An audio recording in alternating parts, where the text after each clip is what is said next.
Hello बच्चों, कैसे हैं आप लोग। मैं उम्मीद करता हूं आप लोग बहुत बहुत अच्छे होंगे। चलिए बेटा शुरू करते हैं। आज का जो हमारा जो टॉपिक है वो कौन सा है, माइक्रोगैमेटोजेनेसिस। ठीक है, या हम लोग बोल सकते हैं कि मेल गैमेटोफाइट का डेवलपमेंट। तो बेटा इस टॉपिक में हमें डिस्कस करनी है कि जो मेल गैमेट्स है वो कैसे बनते हैं, या नर युग्मक कैसे बनते हैं, किसमें, प्लांट्स में या पौधों में कैसे बनते हैं, उनके ऊपर हमें डिस्कस करना है। बेटा इस वीडियो को आप लोग लास्ट तक जरूर देखिएगा, तब आपको समझ में आ जाएगा कि मेल गैमेट्स कैसे बनते हैं प्लांट्स में। ठीक है, चलिए स्टार्ट करते हैं। ठीक है, सबसे पहले अगर बात करें तो जो लघु बीजाणु होता है या परागकण, लघु बीजाणु को इंग्लिश में बोलते हैं बेटा क्या, माइक्रोस्पोर है ना, और परागकण बोले तो क्या, पॉलन ग्रेन्स। ठीक है, क्या बोले हमने बेटा, पॉलन ग्रेन। ठीक है, तो ये जो पॉलन ग्रेन होता है बेटा, ये किसकी, मेल गैमेटोफाइट की, किसके बेटा, मेल गैमेटोफाइट की प्रथम कोशिका होती है। ठीक है, या अगर बात करें जो फर्स्ट सेल जो होती है मेल गैमेटोफाइट की, वो कौन सी होती है, परागकण या पॉलन ग्रेन होती है। ठीक है, चलिए आगे और देखते हैं। अगर बात करें तो जो परागकण होते हैं, अगर बात करें इनका जो आंशिक विकास है, या परागकण का अगर बात करें जो डेवलपमेंट है थोड़ा बहुत बेटा, वो कहां पर हो जाता है, परागकोश में। कहां पर होता है बेटा, परागकोश में, या हम बोल सकते हैं कहां पर होता है, एंथर में। कहां होता है, एंथर में होता है। या हम ये भी बोल सकते हैं कि परागकोश से जब परागकण मुक्त होते हैं उससे पहले ही जो परागकण होते हैं उनका क्या हो जाता है, आंशिक विकास हो जाता है। ठीक है, चलिए अगले पॉइंट की ओर चलते हैं। अगर बात करें क्या वो लिखा है, अगला पॉइंट हमारा क्या है, माइक्रोगैमेटोजेनेसिस कौन सी प्रोसेस है। देखो माइक्रोगैमेटोजेनेसिस एक ऐसी प्रोसेस होती है जिसमें अगर बात करें जो जनरेटिव सेल्स होती है, कौन सेल्स होती है, जनरेटिव सेल्स, उससे अगर बात करें क्या बनते हैं, नर युग्मक। क्या बनते हैं, नर युग्मक। तो एक लाइन में हम लोग बोल सकते हैं बेटा क्या, कि जो जनरेटिव सेल्स होती है उस जनरेटिव सेल्स या जनन कोशिका में माइटोसिस के बाद, किसके बाद, माइटोसिस के बाद अगर हम बात करें तो जो नर युग्मक होता है उसके निर्माण की क्रिया को हम लोग क्या बोल सकते हैं, माइक्रोगैमेटोजेनेसिस कहते हैं। ठीक है, अब देखो माइक्रोगैमेटोजेनेसिस की प्रोसेस बेटा डायरेक्ट नहीं होती है, ये कितनी स्टेप में होती है, 2 स्टेप, या कितनी अवस्थाओं में होती है, 2 अवस्थाओं में, है ना। चलिए देखते हैं, पहली अवस्था कौन सी होती है, परागण से पूर्व परिवर्तन। परागण से पूर्व परिवर्तन या प्री पॉलिनेशन डेवलपमेंट। ध्यान दीजिएगा बेटा, ये प्री पॉलिनेशन जो डेवलपमेंट है ये कहां पर होता है, ये होता है एंथर में। कहां पर होता है बेटा, एंथर में।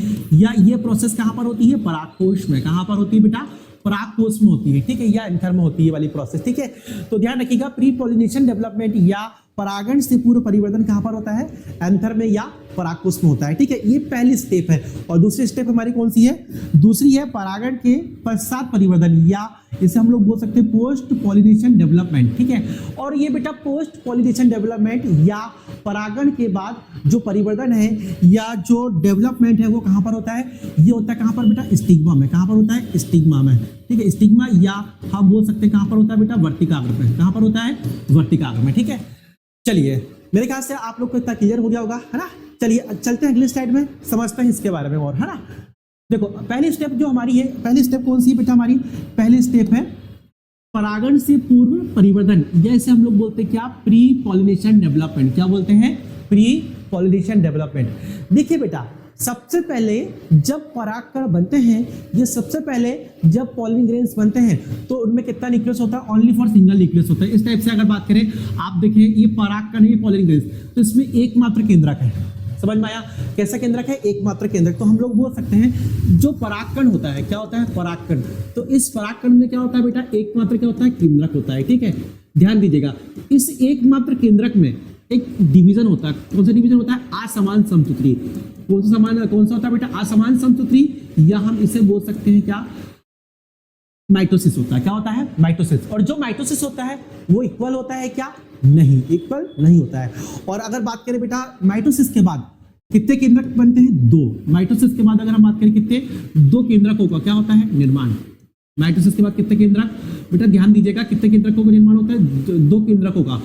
2 केंद्रकों का क्या होता है, निर्माण होता है। या जो 2 न्यूक्लियस होते हैं उनका क्या होता है, फॉर्मेशन होता है। ठीक है, चलिए देखते हैं। इसमें से अगर हम बात करें, प्रथम जो केंद्रक होता है ना, यहाँ पर ध्यान देना, 2 केंद्रकों का निर्माण होता है। चलिए देखते हैं, जैसे देखिए ये अगर बात करें न्यूक्लियस है, इसी न्यूक्लियस में असमान क्या होता है, समसूत्री। या अगर बात करें माइटोसिस होता है जो इक्वल नहीं होता है। तो इसमें डिवीजन के बाद अगर बात करें बेटा, दो प्रकार की कोशिका बनती है।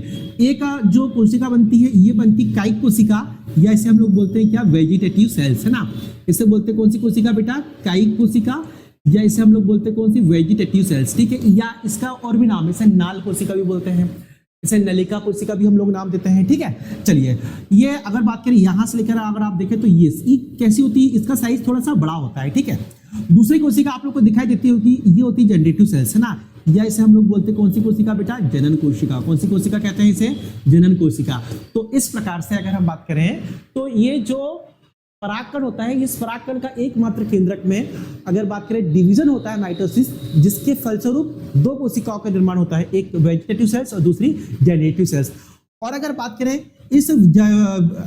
बेटा ये वेजिटेटिव जो सेल्स होती है या कायिक कोशिका होती है, इसके केंद्रक को हम लोग बोलते हैं कायिक केंद्रक, और ये जनरेटिव सेल्स जो होती है इसके केंद्रक को हम लोग बोलते हैं जनन केंद्रक, ठीक है।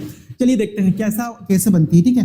तो समझते हैं दो केंद्रकों का क्या हुआ, निर्माण हुआ, जिसमें से अगर बात करें एक केंद्रक अगर बात करें कैसा होता है, एक केंद्रक बड़ा होता है, ठीक है, एक बड़ा क्या होता है, केंद्रक होता है, ठीक है। ध्यान दीजिएगा बेटा, एक बड़ा क्या होता है, केंद्रक, एक बड़ा सा क्या होता है, केंद्रक, और इस बड़े केंद्रक को हम लोग कहते हैं नाल केंद्रक। कौन सा केंद्रक बोलते हैं बेटा, इसे हम लोग कहते हैं नाल केंद्रक, या इसे हम लोग क्या बोलते हैं, नलिका केंद्रक। क्या बोलते हैं बेटा इसे, नलिका केंद्रक, या इसे हम लोग बोलते हैं कौन सा, कायिक केंद्रक। समझ में आया, इसे नाल केंद्रक बोले या नलिका केंद्रक बोले, या इसे हम लोग बोल सकते हैं क्या, वेजिटेटिव न्यूक्लियस। क्या बोल सकते हैं बेटा इसे, वेजिटेटिव न्यूक्लियस कहते हैं, ठीक है। चलिए चलते हैं आगे की ओर। तो इसमें से ध्यान दीजिएगा बेटा, दो केंद्रक में हमने बात कर लिया अभी एक केंद्रक के बारे में, है ना। अब यहां बात करें तो दूसरा जो केंद्रक होता है ना, दूसरा जो केंद्रक होता है, ध्यान दीजिएगा, दूसरा जो केंद्रक होता है वो कैसा होता है, छोटा होता है। कैसा होता है, छोटा। इसकी अपेक्षा में आप लोग खुद देखिए, अगर बात करें जो वेजिटेटिव सेल्स या कायिक कोशिका बड़ी है तो इसका केंद्रक भी कैसा होगा, बड़ा, और जो जनरेटिव सेल्स है ये छोटी है तो इसका केंद्रक भी कैसा होगा, छोटा। तो हम बोल सकते हैं दूसरा केंद्रक कैसा होता है, छोटा होता है। कैसा होता है, छोटा। और इस छोटे केंद्रक को हम लोग क्या नाम देते हैं बेटा, जनन केंद्रक। क्या बोलते हैं, जनन केंद्रक, या इसे हम लोग क्या बोल सकते हैं, जनरेटिव न्यूक्लियस। क्या बोल सकते हैं बेटा, जनरेटिव न्यूक्लियस, ठीक है।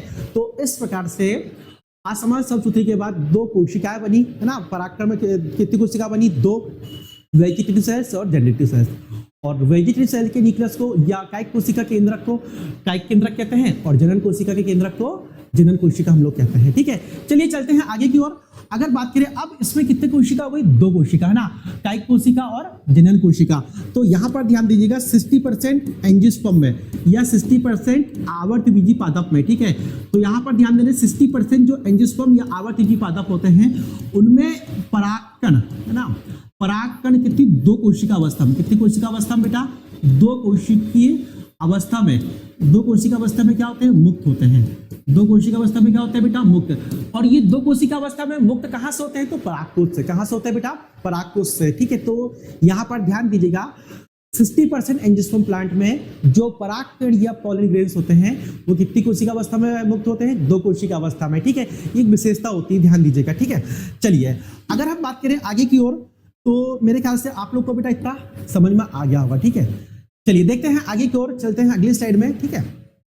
ये था हमारा कौन सा, ये था बेटा हमारा टॉपिक कौन सा, प्री पॉलिनेशन डेवलपमेंट, ठीक है। चलते हैं अगली स्लाइड में।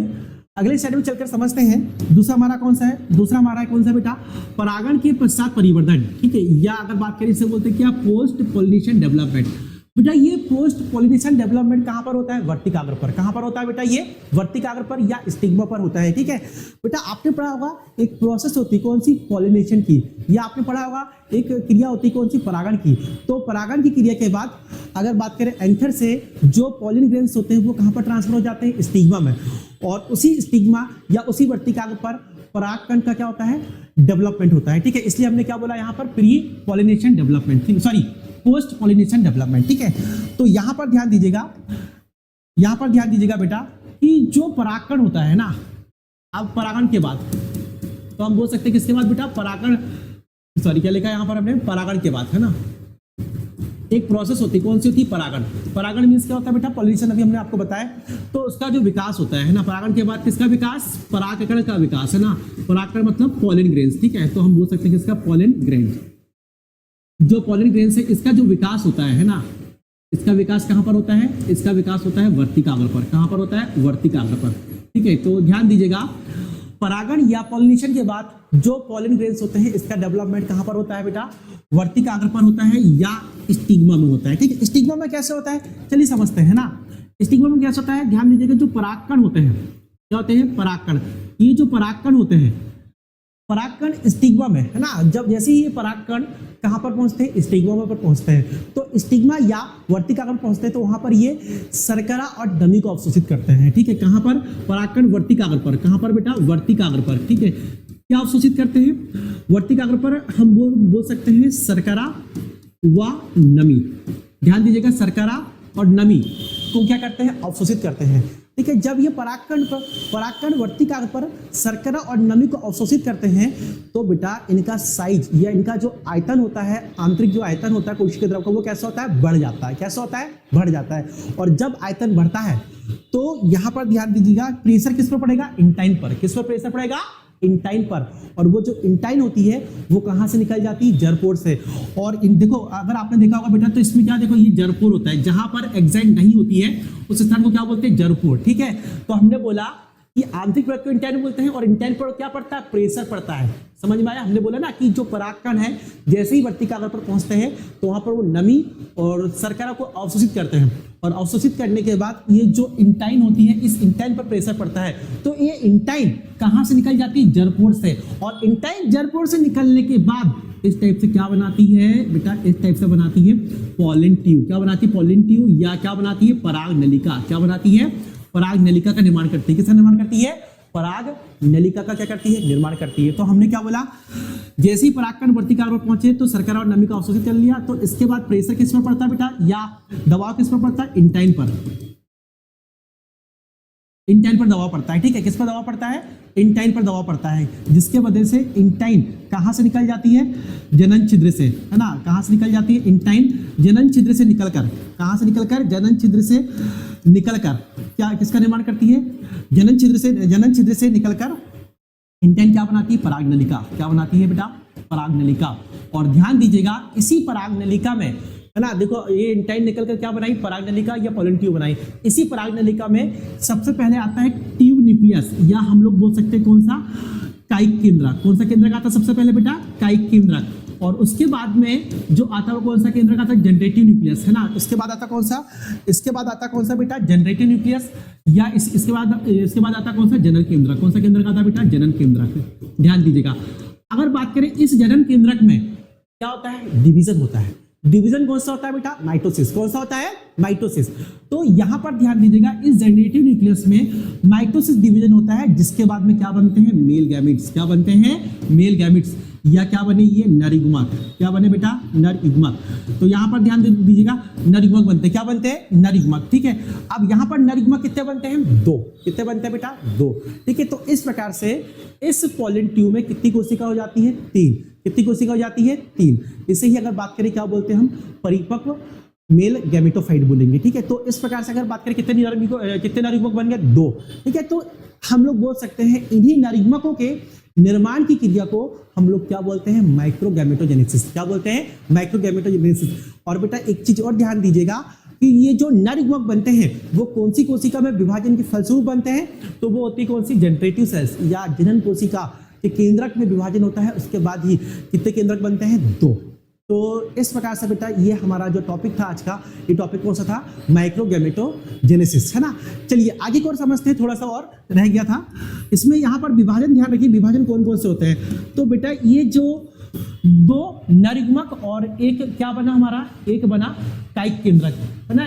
यहाँ तक की जो प्रोसेस होती है इसमें विभाजन होता है क्या, एक बार होता है कौन सा विभाजन बेटा, अर्धसूत्री विभाजन। ध्यान देना, एक बार कौन सा विभाजन होता है, अर्धसूत्री विभाजन। ठीक है, अर्धसूत्री कैसे होता है, याद करो, मेगास्पोर मदर सेल्स होती है ना, उसमें मियोसिस होता है, सॉरी माइक्रोस्पोर मदर सेल होती है, उसमें क्या होता है, मियोसिस होता है। उसके बाद में क्या बनते हैं, माइक्रोस्पोर। कितने माइक्रोस्पोर बनते हैं, 4। ठीक है, तो एक अर्धसूत्री होता है, और 2 बार कौन सा विभाजन होता है, समसूत्री। 2 बार कौन सा विभाजन होता है, समसूत्री, या 2 बार क्या होता है, माइटोसिस होता है। ठीक है, तो ध्यान दीजिएगा, एक बार अर्धसूत्री विभाजन और 2 बार समसूत्री विभाजन होता है। ठीक है, चलिए ये था बेटा आज का हमारा टॉपिक, है ना।